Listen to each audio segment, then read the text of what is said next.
Olá, meus irmãos, Deus abençoe a sua vida, seja bem-vindo a mais uma aula. Na aula de hoje, nós vamos falar como equipar discípulos para fazer novos discípulos. A ideia da aula de hoje é te ensinar a, de fato, treinar o seu discípulo para que ele se transforme em um discipulador. A ideia é que todo esse discipulado se transforma em algo multiplicado. Nós vamos multiplicar. Amém? Primeira questão que nós precisamos ter de transformado na nossa mente é a visão. A sua visão precisa deixar de ser limitada, ok? E sempre expandida. Entenda isso. Algo que eu aprendi nos meus últimos anos, irmãos.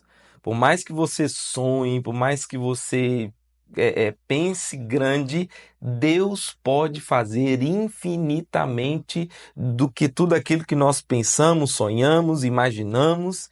Ele é fiel para cumprir. Então, a visão de multiplicação no discipulado, ela precisa ser inserida, sabe? Esse senso de responsabilidade, de soltar a mão, sabe? De deixar que o discípulo realmente cuide de outras pessoas, sabe? Então, o discipulado ele não é somente para o crescimento individual da pessoa, do seu crescimento, do meu crescimento, não.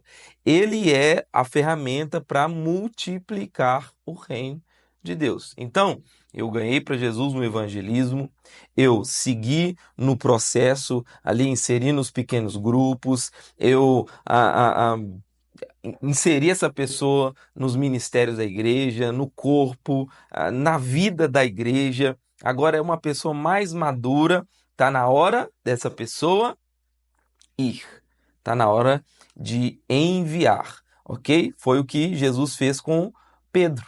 Pedro, sobre esta pedra eu edificarei a minha igreja. Então, você me ama? É essa pergunta que eu vou te fazer. Ei, Pedro, que está assistindo essa aula hoje. Pedro não é um nome, tá, gente? É você mesmo. Você que está assistindo. Você ama Jesus?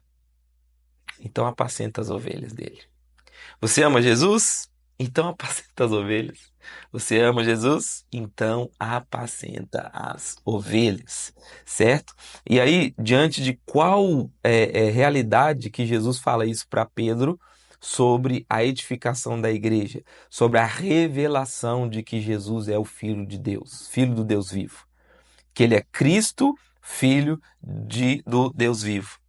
É sobre essa rocha que Jesus edifica a sua igreja. Então, no discipulado, quando você apresenta Jesus, está na hora da pessoa seguir o caminho e apacentar as ovelhas. Apacentar. Então, é dessa maneira que você vai equipando o seu discípulo. De que maneira? Mudando a visão dele. Mudando a visão dele. O objetivo de fazer discípulos é fazer discípulos que façam discípulos. Billy Graham falou isso.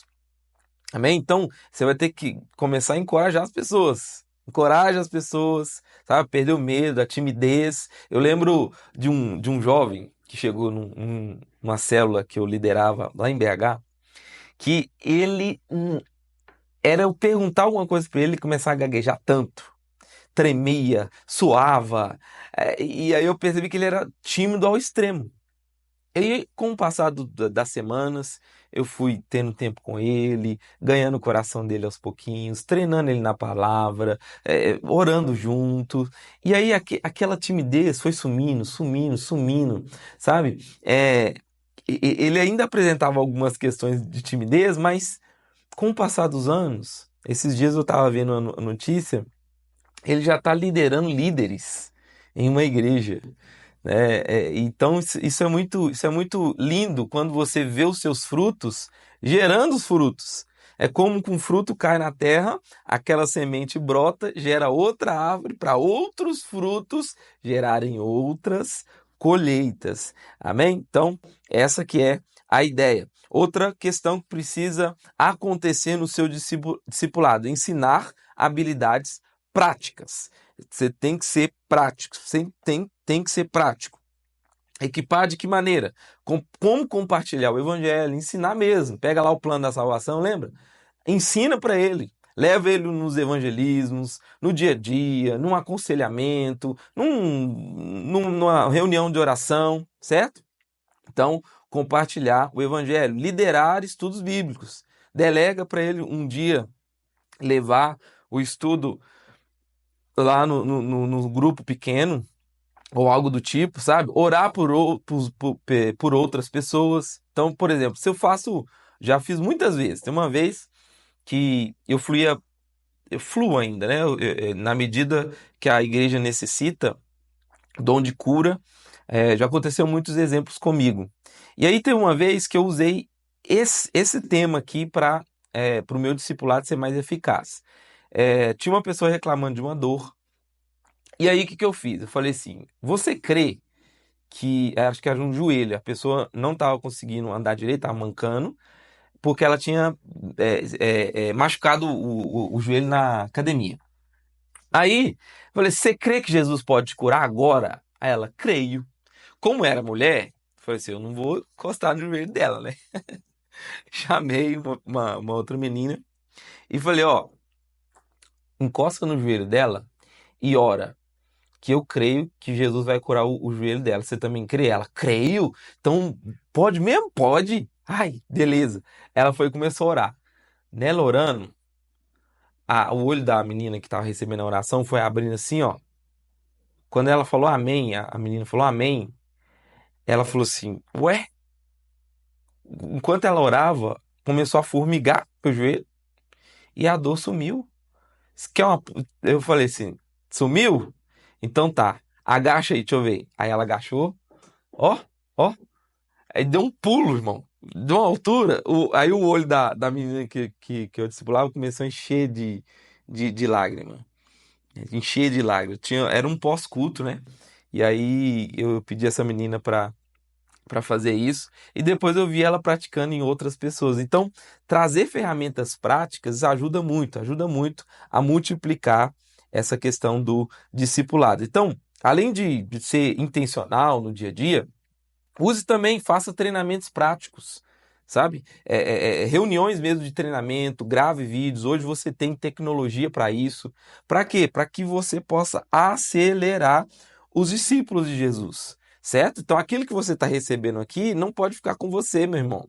Você tem que passar para frente, você tem que realmente inserir as pessoas na palavra. Eu preciso te ensinar, eu preciso te acelerar também, né? Até que essa pessoa seja transformada. Amém?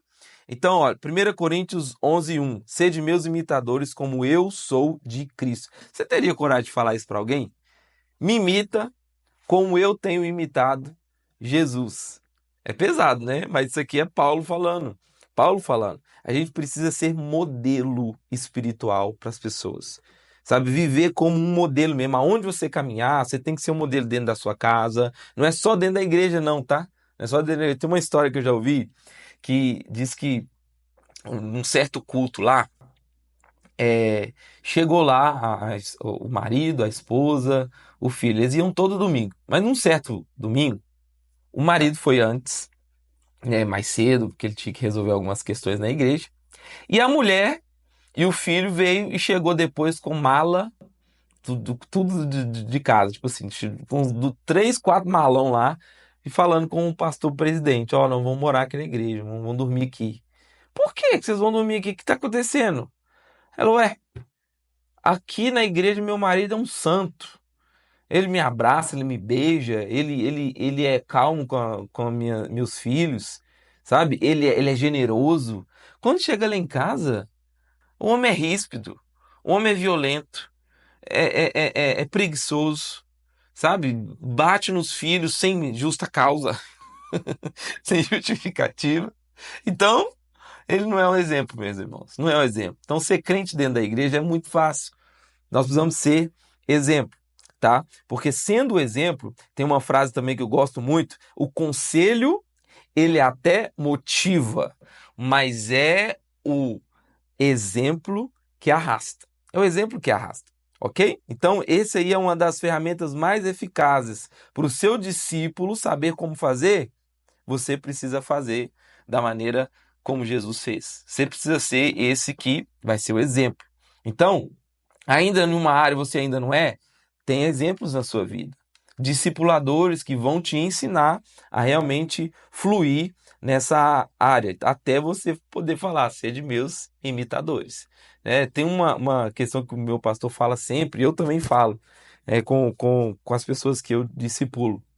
Você quer um exemplo de família, um exemplo de marido, um exemplo de crente? Cara, imita a minha casa, a minha família.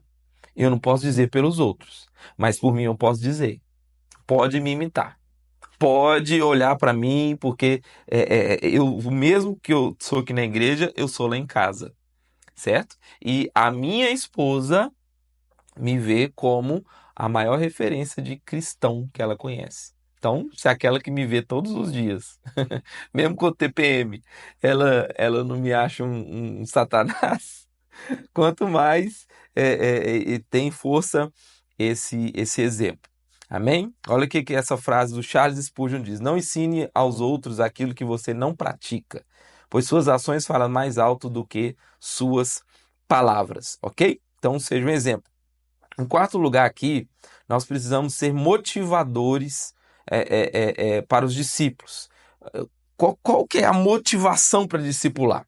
Qual que é a motivação? É um privilégio, mas ao mesmo tempo uma responsabilidade. Olha o que Provérbios 11:30 diz: aquele que ganha almas é sábio. Então, a maior motivação para você discipular é que é um grande privilégio você estar fazendo algo que o Senhor te chamou para fazer, mas ao mesmo tempo uma grande responsabilidade. Lembra a frase lá do Homem-Aranha? O tio Ben? Com grandes poderes vem grandes responsabilidades. Então o Senhor está entregando vidas em suas mãos. É como taças delicadas de cristal. Se você deixar cair, vai ser responsabilidade sua. Você vai contribuir para a queda de outras pessoas, que a Bíblia diz, não seja pedra de tropeço. Então essa tem que ser a motivação para você, para o seu discípulo, também querer discipular os outros. Então, o que você vai ajudar o seu discípulo? A entender a grande comissão e a importância da participação desse discípulo de forma ativa, sabe? Em ser um missionário, em ser um evangelista, em fluir nos dons que o Senhor chamou, certo? Então precisa ter esse encorajamento. Quero caminhar aqui para o final, celebrando o fruto da multiplicação. João 14:12. De certo vos digo, não, em verdade vos digo, que aquele que crê em mim fará também as obras que eu faço, e outras maiores farão, porque eu vou para o Pai. O motivo não é que seremos maiores que Jesus, mas nós temos muito mais do que 3 anos e meio aqui na Terra, no ministério. Então, nós só temos esse privilégio de fazer obras maiores que Jesus, porque ele foi para o Pai. Era isso que Jesus estava querendo dizer. Então, nós precisamos celebrar os resultados dos discípulos, sabe? Realmente celebrar a liderança daquele que você um dia liderou. E realmente agradecer ao Senhor, porque a obra é dele, o convencimento é dele, a capacitação é dele, você é apenas aquele que está ali contribuindo. E somos todos irmãos em Cristo, amém, irmãos? Eu estou aqui como seu professor, mas eu sou seu irmão. Estou crescendo junto com vocês. Talvez eu estou um pouco mais à frente por eu ser um pouco mais velho na caminhada, mas isso não me faz melhor do que você. Nós, por mais que você é seminarista aqui com a gente, você não é melhor que os outros. Então, celebre o fruto que se multiplicou. Quero encerrar aqui essa aula. Tem uma frase aqui de Rick Warren, muito interessante. O verdadeiro fruto do discipulado é ver outros crescerem em Cristo e fazerem o mesmo com outros. Uau, uau, uau. É isso que Jesus olha para a gente e vê com alegria. Amém? Então, o que a gente viu na aula de hoje? Desenvolva a visão da multiplicação no coração daquele que você tem discipulado. Multiplicar é necessário. Ofereça treinamento, treine. Passe para frente, irmão. Enquanto você ensina, você também evolui aí na prática. Amém? Mantenha esse ambiente de encorajamento, de celebração, Para quê? Para que o discípulo sempre esteja pronto para servir ao Senhor. Amém? Que Deus te abençoe. Essa aula para mim foi uma aula poderosa, não sei para você. E eu espero que amanhã nós possamos nos encontrar aqui, porque eu creio que também será uma aula poderosa em nome de Jesus. Que Deus te abençoe.